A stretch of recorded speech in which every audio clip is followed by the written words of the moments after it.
इतिहास में कई ऐसी घटनाएं घटी हैं जिन्होंने दुनिया की तस्वीर ही बदल कर रख दी। इन्हीं घटनाओं में कुछ ऐसे शख्स सामने आए जिनकी पहचान एक रहस्य ही बनकर रह गई। आइए जानते हैं ऐसे ही कुछ लोगों को जिनकी पहचान आज भी एक रहस्य बनी हुई। एबिंग टॉड द फॉलिंग मैन। जब 9/11 में अमेरिका के ट्विन टावर पर आतंकी हमला हुआ, उसी समय एक व्यक्ति के सर के बल नीचे गिरती तस्वीर कैमरों में कैद हुई। इस व्यक्ति की तस्वीर पूरी दुनिया में छा गई, पर गिरने वाले की अब तक पहचान नहीं हो पाई। कुछ लोगों के अंदाजे के मुताबिक सर के बल नीचे गिर रहे व्यक्ति का नाम जोनाथन ब्राइले था, जो रेस्टोरेंट में काम करता था, पर आधिकारिक रूप से इसकी कभी पुष्टि नहीं हो पाई। 2 हिरोशिमा स्टेप्स शैडो। द्वितीय विश्व युद्ध के दौरान जब हिरोशिमा पर परमाणु हमला हुआ तो 3 लाख लोग एक झटके में मौत के मुंह में समा गए।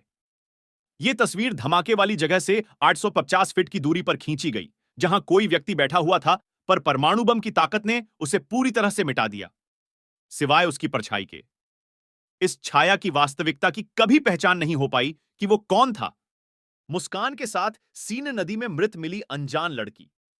इस लड़की की पहचान कभी नहीं हो पाई।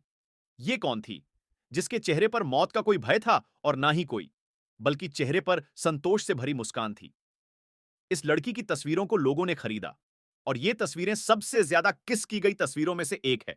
इस लड़की के चेहरे की तस्वीर से एक मूर्ति बनाई गई जो उसी की तरह रहस्यमयी मुस्कान के साथ दिखती रही। केविन कार्टर की तस्वीर में दिखा सूडानी बच्चा।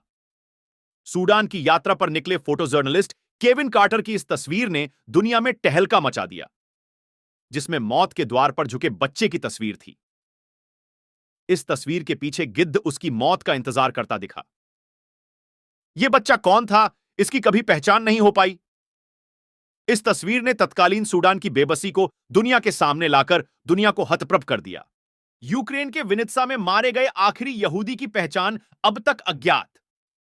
द्वितीय विश्व युद्ध के दौरान नाजियों की मौत की मशीनों ने लाखों लोगों को काल का ग्रास बनाया। उसी दौरान यह फोटो खींची गई थी जो विनित्सा का आखिरी जीवित यहूदी था और मरने वाला था। इस यहूदी की कभी पहचान नहीं हो पाई। सिख विक्ट्री डे पर किस करता अनजान कपल। जब न्यूयॉर्क द्वितीय विश्व युद्ध के खात्मे का जश्न मना रहा था, तब यह तस्वीर अल्फ्रेड एसेंस्टेड द्वारा खींची गई थी। इस तस्वीर को खुशियों का आइकॉन माना गया और इस कपल की तलाश की गई, पर कभी यह कपल सामने आया ही नहीं। जिन लोगों ने दावे किए वो गलत पाए गए। सही आइकॉन की तलाश कभी पूरी नहीं हो पाई। हालांकि अभी 1-2 साल पहले कहा गया कि चित्र में नजर आ रही नर्स और व्यक्ति दोनों की पहचान कर ली गई है। पुरुष एक जहाजी था तो महिला एक नर्स। HI